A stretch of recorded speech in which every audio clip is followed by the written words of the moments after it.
Assalamualaikum warahmatullahi wabarakatuh. Om Swastiastu, Salam, Namo Buddhaya, Salam sejahtera untuk kita semua. Halo anak-anak, bertemu lagi di Bell on Cikgu Besar. Belajar online bareng Cikgu Besar Novita. Sebelum kita memasuki ke pembelajaran, jangan lupa nanti kalau kalian tidak paham akan materi yang Cikgu Besar jelaskan atau soal-soal yang ada di video ini, kalian kirim pesan ya ke sosial media Cikgu Besar. Alamatnya ada di samping ini. Anak-anakku, hari ini kalian akan belajar bersama Cikgu Besar tentang tema 1, selamatkan makhluk hidup. Subtema 3, ayo selamatkan hewan dan tumbuhan, pembelajaran 1. Anak-anakku, sudah siapkah kalian untuk belajar hari ini? Ayo, sebelum pembelajaran dimulai, siapkan buku dan alat tulis kalian. Anak-anak, di subtema 1 dan subtema 2 kita sudah belajar tentang perkembangbiakan tumbuhan dan hewan. Pada hari ini kalian akan belajar bersama Cikgu Besar tentang pelestarian hewan dan kondisi politik negara-negara di kawasan Asia Tenggara.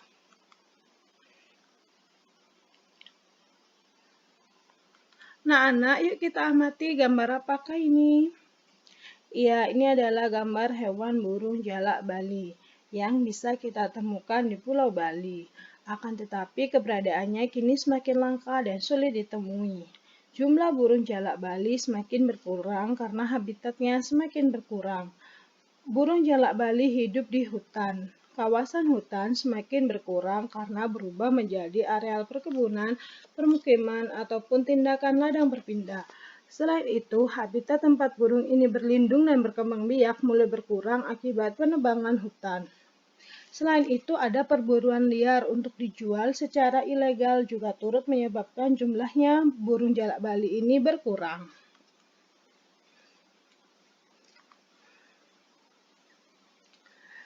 Nah, anak-anakku, untuk mengetahui lebih lanjut hewan langka apa saja yang ada di Indonesia, bagaimana upaya pelestariannya, mengapa harus dilestarikan, yuk masuk ke materi yang pertama, yaitu tentang pelestarian hewan. Jumlah hewan yang semakin langka di Indonesia bukan hanya burung jalak Bali, ada beberapa jenis hewan langka di Indonesia lainnya. Yang pertama yaitu ada burung kasuari. Burung kasuari merupakan burung yang mempunyai ukuran tubuh sangat besar dan tidak mampu terbang. Burung kasuari merupakan binatang yang dilindungi di Indonesia dan juga menjadi fauna identitas Provinsi Papua Barat. Yang kedua ada burung kakak tua jambul kuning. Banyak burung ini diperdagangkan di Pulau Jawa dan Bali. Burung ini memiliki jambul yang khas sehingga banyak dicari dan diburu. Yang ketiga ada burung cendrawasih. Burung cendrawasih merupakan burung khas Papua yang mempunyai bulu yang indah.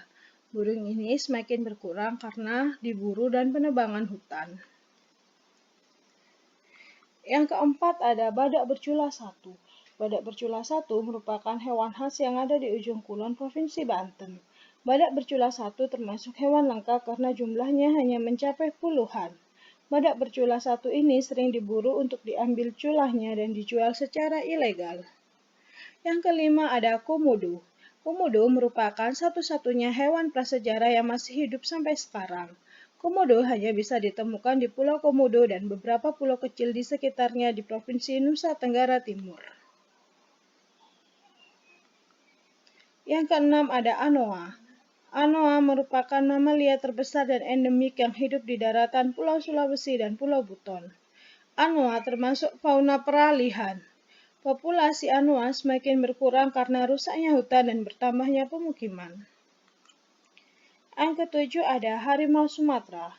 Habitat asli harimau Sumatera sudah mengalami kerusakan karena pembukaan hutan untuk perkebunan dan permukiman. Jumlah harimau Sumatera juga semakin berkurang karena perburuan liar untuk mendapatkan kulitnya.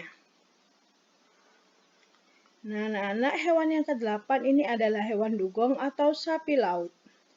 Hewan dugong atau sapi laut semakin berkurang dan terancam punah karena rusaknya pantai dan perburuan liar. Yang terakhir atau yang ke-9 yaitu hewan penyu hijau.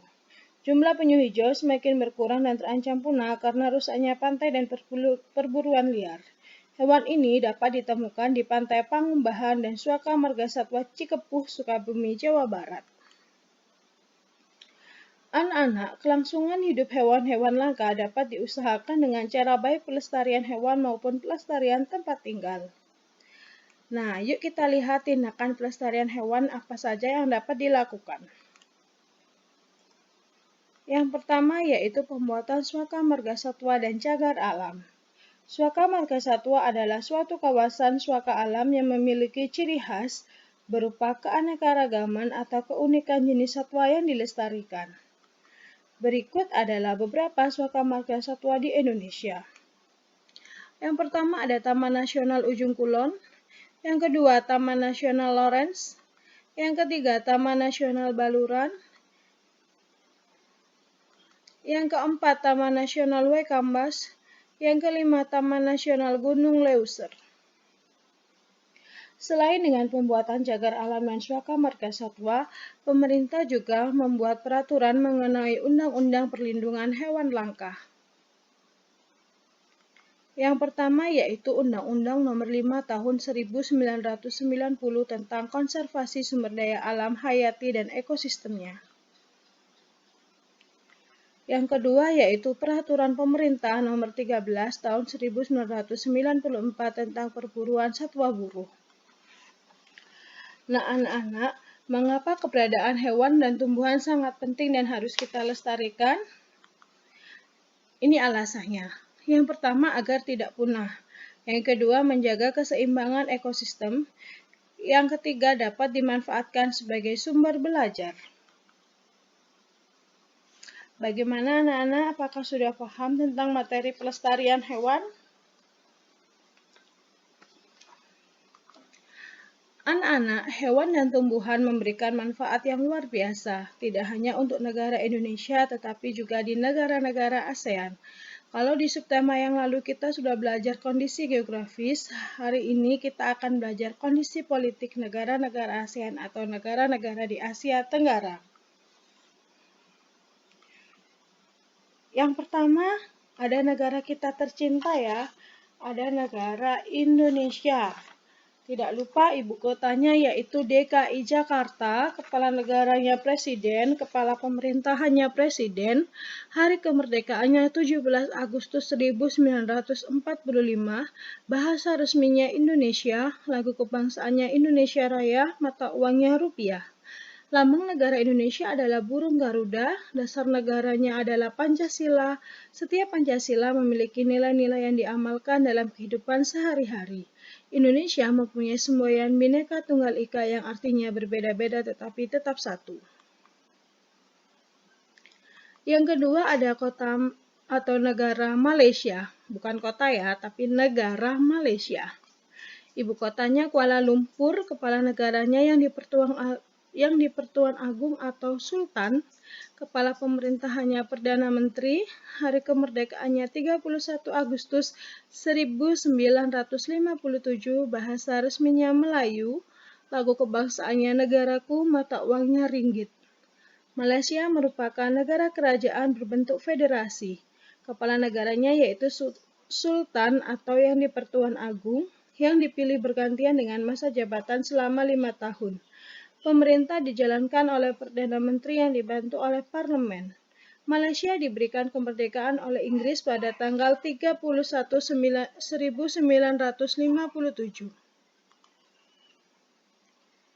Yang ketiga yaitu negara Singapura. Ibu kotanya Singapura, kepala negaranya presiden, kepala pemerintahannya Perdana Menteri, hari kemerdekaannya 9 Agustus 1965, bahasa resminya Melayu, Inggris, Mandarin, Tamil. Lagu kebangsaannya Majulah Singapura, mata uangnya dolar Singapura. Singapura merupakan anggota negara persemakmuran. Singapura merupakan negara bekas koloni Inggris yang merdeka pada tanggal 9 Agustus 1965. Lee Kuan Yew adalah Perdana Menteri yang membawa Singapura menjadi negara paling maju di Asia Tenggara. Yang keempat ada negara Thailand, ibu kotanya Bangkok. kepala negaranya raja, kepala pemerintahannya perdana menteri, bahasa resminya bahasa Thai, lagu kebangsaannya Prang Chat Thai, mata uangnya Baht. Thailand merupakan negara monarki konstitusional yang dipimpin oleh raja. Pemerintah Thailand dijalankan oleh Perdana Menteri yang dipilih oleh raja.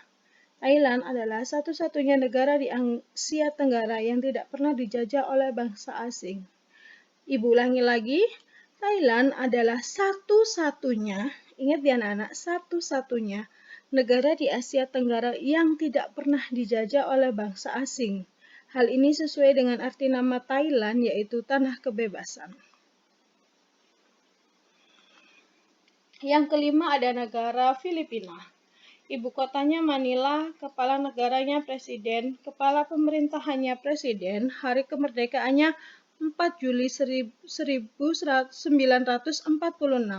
Bahasa resminya Tagalog dan Inggris, lagu kebangsaannya Lupang Hinirang, mata uangnya peso Filipina.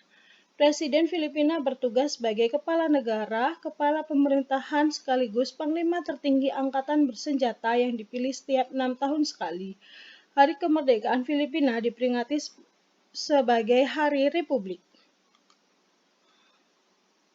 Selanjutnya yang keenam yaitu negara Brunei Darussalam. Ibu kotanya Bandar Seri Begawan, kepala negaranya Sultan, kepala pemerintahannya Sultan, hari kemerdekaannya 1 Januari 1984, bahasa resminya Melayu, lagu kebangsaannya Allah peliharakan Sultan, mata uangnya dolar Brunei. Sultan Brunei merangkap sebagai Perdana Menteri dan Menteri Pertahanan yang dibantu Dewan Penasehat Kesultanan. Negara Brunei terletak di Pulau Kalimantan bagian utara. Negaranya berbentuk kesultanan. Brunei merdeka pada tanggal 1 Januari 1984 setelah selama hampir 1 abad menjadi negara jajahan Inggris. Yang ketujuh adalah negara Laos. Ibu kotanya adalah Vientiane, kepala negaranya presiden, kepala pemerintahannya perdana menteri, hari kemerdekaannya 19 Juli 1949, bahasa resminya adalah bahasa Laos, lagu kebangsaannya Peng Sat Lao, mata uangnya Kip. Laos merupakan negara satu-satunya di Asia Tenggara yang tidak memiliki batas laut atau pantai. Bentuk negara Laos adalah republik dengan nama Republik Rakyat Demokratik Laos. Pada tahun 1893, Laos dijajah oleh Prancis. Berdasarkan Perjanjian Geneva pada tahun 1954, Laos ditetapkan sebagai negara yang bebas dan netral. Yang kedelapan yaitu negara Kamboja. Ibu kotanya Phnom Penh, kepala negaranya raja, kepala pemerintahannya Perdana Menteri, hari kemerdekaannya 9 November 1953, bahasa resminya Khmer, lagu kebangsaannya Nok Korech, mata uangnya Riel. Pemerintah Kamboja dijalankan sebagai demokratik parlementer. Anggota majelis memiliki masa jabatan 5 tahun dan masa jabatan senat 6 tahun. Militer Kamboja dipimpin oleh Menteri Pertahanan Kerajaan Kamboja di bawah kepemimpinan Perdana Menteri. Negara yang ke-9 yaitu Myanmar. Ibu kotanya Naypyidaw.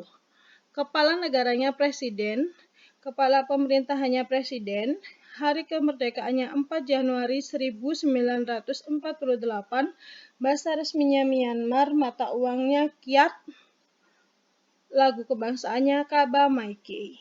Dulu Myanmar dikenal dengan nama Birma. Myanmar merupakan negara berbentuk republik yang dikepalai oleh presiden. Sistem pemerintahan Myanmar adalah demokrasi parlementer. Myanmar memproklamasikan kemerdekaannya pada tanggal 4 Januari 1948. Negara yang ke-10 atau yang terakhir yaitu Vietnam. Ibu kotanya Hanoi, kepala negaranya presiden, kepala pemerintahannya Perdana Menteri, hari kemerdekaannya 2 September 1945, bahasa resminya Vietnam, lagu kebangsaannya Tien Quan Cha, mata uangnya Dong. Anak-anak, negara Vietnam berbentuk republik dengan nama Republik Sosialis Vietnam. Presiden Vietnam merupakan kepala negara sekaligus kepala militer Vietnam. Badan pembuat undang-undangnya yaitu Majelis Nasional Vietnam. Bagaimana anak-anak, sudah pahamkah kalian tentang materi kondisi politik negara-negara di ASEAN?